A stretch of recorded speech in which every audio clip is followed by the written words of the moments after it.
Hey, how you doing? And welcome back to this week's video. Took a little hiatus last weekend because of Abby had a baby shower and things got away from us, but we're back on task here. So again, as usual, I'd like to thank you for following along. If you think about it, hit the like button, tell your friends about it, subscribe, and do all the rest of it. So today's video is entitled The Problem with Elevated Blood Sugar.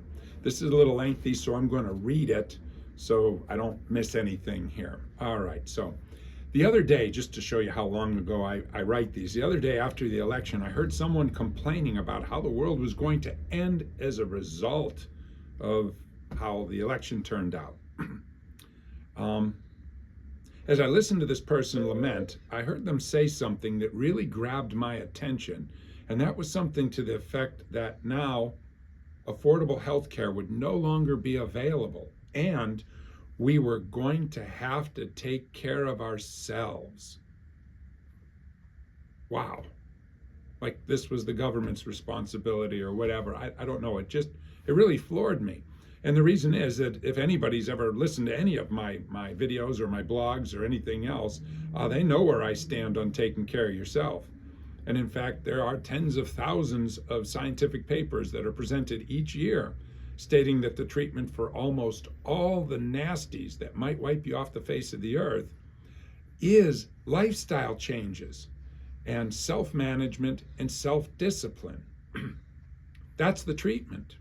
Sure, you can have acute things. A guy's having a heart attack, his head fell off, or something along those lines. That's different. That's emergency care. But the chronic things, the things that eventually add up over time, every single one of them can be remedied to some degree, maybe even eradicated, with lifestyle changes, little discipline, and self-management. With this in mind, lifestyle is not an alternative to medication and other remedies. Lifestyle changes are the treatment for most diseases and disorders, as they work the best, present with the fewest side effects, and are the most cost effective. A couple of years ago, a paper came out and it had showed that chiropractic and spinal manipulation of the low back was the treatment of choice for acute low back pain. At that point, chiropractic is no longer an alternative. It's the treatment of choice. So surgery and medications and all the rest of the stuff, that is the alternative. Just thought I'd point that out. Most medications for chronic illnesses such as diabetes and obesity and hypertension, which is high blood pressure, basically get a person to a pre-diabetic state, a pre-hypertensive state, a pre-dead state, and kind of leave you there waiting for the next thing to come along, for which there will be another pill. Okay, so let's get on to this blood sugar stuff. So insulin is a hormone that is produced in the pancreas and is responsible for regulating our blood glucose or sugar levels by removing glucose out of the bloodstream and putting it into the cells of the body for energy. So you got all this sugar in the bloodstream, and insulin mops it up, and it finds these receptor sites in the cells, binds with them, and now the sugar goes into the cell, and it's burned and it's used for energy. All right, that sounds pretty good. The cells have receptors that allow for the intake of the glucose, and if everything is working well, no problem. Insulin sensitivity is how readily the cells allow insulin to transport glucose into the cells for energy. So the more sensitive the cell is, the more likely insulin will be able to bind with the receptor, and the blood sugar or the sugar will get into the cell and it'll be burned for energy. All right? Now, here's the thing. The more sensitive the cell is, the better. The less sensitive, the worse. In fact, insulin sensitivity can be so low that it is called insulin resistance. Could you imagine that? If the cells and those receptors were resistant to taking in the binding with the insulin and taking the sugar into the cell. All right? As you can imagine, the more resistant the cell, the higher a person's blood sugar levels are going to go. So when you eat something and it's been 8 hours later and your blood sugar's still around 300, it didn't go into the cell. It's still in the, and your pancreas is still grinding away, and the insulin's still trying to figure out what to do with all this sugar. So what happens if the cells are not insulin sensitive or are actually insulin resistant? And we just talked about that. Insulin has to figure out something to do with the excess sugar. In most cases, it converts it to fat and stores it in the fat cells. Okay. Insulin is also a growth hormone, and keep that in mind. And it will cause tissues to grow so that the body has places to store sugar. You've seen people with those little skin tags around the neck and stuff like that. If you were to remove one of those and do a biopsy, you're going to find that skin tag is full of sugar. The body is actually growing extra skin tags to store the sugar because the cells say we don't want it. They're resistant to it. You'll have also seen people with the black velvety type skin under the eyes, in the elbows, on the back of the neck, the back of the knees. That's extra dead skin tissue that your body stores the glucose in. Wow. Here's a thought, right? And this is just something that I got to thinking. Cancer is sometimes really the body's attempt to grow or make another body, right? Somehow the body, something, whatever powers that be, get the idea that there's no future. So now your cells are going crazy trying to grow a new organ, a new body, whatever. They're going crazy. And isn't it interesting that the number one food that cancer uses to grow and flourish is sugar, blood glucose, sugar, right? Here's a thought. Could it be that cancer is simply the body's attempt to find a place to store all of that excess glucose? Wouldn't it be something to think that it was the sugar that caused the cancer and now feeds the cancer, all in the name of having something to do or try and do something with all of this excess sugar? Something to think about. So how would a person know if they are insulin resistant? Okay, so here's some things you can do real quickly.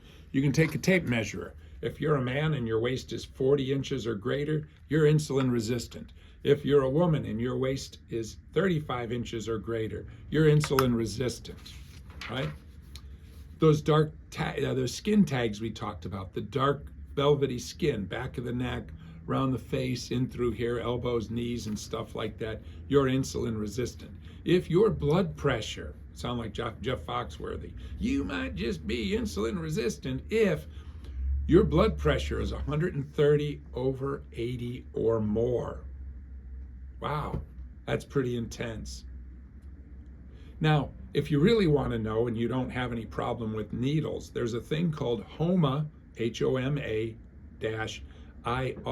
which stands for Homeostasis Model Assessment for Insulin Resistance. And what you do is you get your blood drawn and you take your fasting insulin level and your fasting glucose level, multiply those together, and divide them by 405. The closer that number is to 1, the more sensitive your cells are, or the less resistant. If that number is like 2.9 or higher, your cells are extremely resistant to insulin, which means your blood sugar levels are going to be through the ionosphere. The insulin's going to be making all kinds of cell growth, all sorts of things to get rid of this sugar. Real problem. So closer to 1 is good, 2.9 or higher, you got a problem. So with this in mind, you'd get the idea that if you had a truly type 2 diabetic person, type 2 diabetic, that person would be insulin resistant, right? Well, right. So you know what they give these people? Insulin. So what they're trying to do is put more and more insulin into the system to cram that sugar into the cells. It doesn't really work. And so what you'll find is it's called an insulin belly. So you'll see a person who's a type 2 diabetic who's taking insulin, and you'll see that their waist size is getting bigger and bigger. My grandfather was a type 2 diabetic, on insulin and everything else. He couldn't have been more than 5'4", and I bet his waist was easily 48 inches or more, and he weighed well over 200 pounds. And he said, I can't eat any less. It wasn't the food, it was the insulin. Insulin for a type 2 diabetic is a stupid thing, especially like when we said lifestyle changes will work. And like I said, in fact, insulin for a type 2 diabetic converts greater amounts of excess sugar into fat, which is then stored in the fat cells. So here's the thing that we want to get after, and it's kind of a silly thing to take the insulin and the metformin and all the rest of the stuff when simply eliminating sugar, grains, grain flours would bring a person's blood sugar levels to normal in about a week, in 1 week. I'm not saying we're curing diabetes or anything else like that, but your numbers would go down just by correcting your diet. No sugar, no flour, no grain flours, no grains, right? A little bit of exercise, walking, and so on and so forth. Amazing. How is that the alternative? It's not. So what are the other problems that come from chronically elevated blood sugar levels? Well, here's one thing. It impairs immune function, which leads to chronic inflammation. We talked about in this previous. You can't have blood sugar problems and not have chronic inflammation. You can't have chronic inflammation and not have elevated blood sugar levels. What the elevated blood sugar levels and chronic inflammation do is they elevate these things called pro-inflammatory cytokines, which cause inflammation, and they contribute to tissue and organ destruction and increased chronic inflammatory responses. So the increased pro-inflammatory cytokines destroy the organs and the tissues in your body. And third thing is that it leads to vascular damage, which results in inflammatory responses and, oh my goodness, chronic inflammation. So that's what high glucose levels do. So high inflammatory levels lead to heart disease, obesity, cancer, and diabetes. Hyperglycemia is considered a pro-inflammatory condition, and it can cause severe vascular damage. So, wow. In fact, elevated blood glucose is responsible for elevated cholesterol and triglyceride levels. So you think about all the medications to bring your cholesterol down and triglycerides, but has anybody said anything about your blood sugar level or done a thing about it? Then it's not going to work. This is something you statin junkies might want to know as you try to reduce your risk of heart disease and strokes by lowering cholesterol with statins, but without doing anything to handle elevated blood sugar levels. It won't work. It doesn't work, at least as far as helping you. Now, making the pharmaceutical companies billions of dollars, yeah, it works perfectly. But to do you a bit of good, no. All right, so let's leave it at that for this particular video and give that some time to sink in and so on and so forth. If you have any questions, we have a patient right now who has a serious health issue, and this individual has changed some dietary things, his eating in the time-restricted eating window. They, within a couple days, lost 5 pounds. They feel fantastic. All the bloating is starting to go within less than a week. This isn't the alternative. It is the way you handle these things. There are no drug treatments. There's nothing. It's diet, exercise, self-control, self-discipline, and Paragon Chiropractic can help you with all of that. All right, so again, I'm Dr. Dave. We'll see you next week. If you think about it, again, hit the like button, subscribe, and we'll see you next time. And please let me know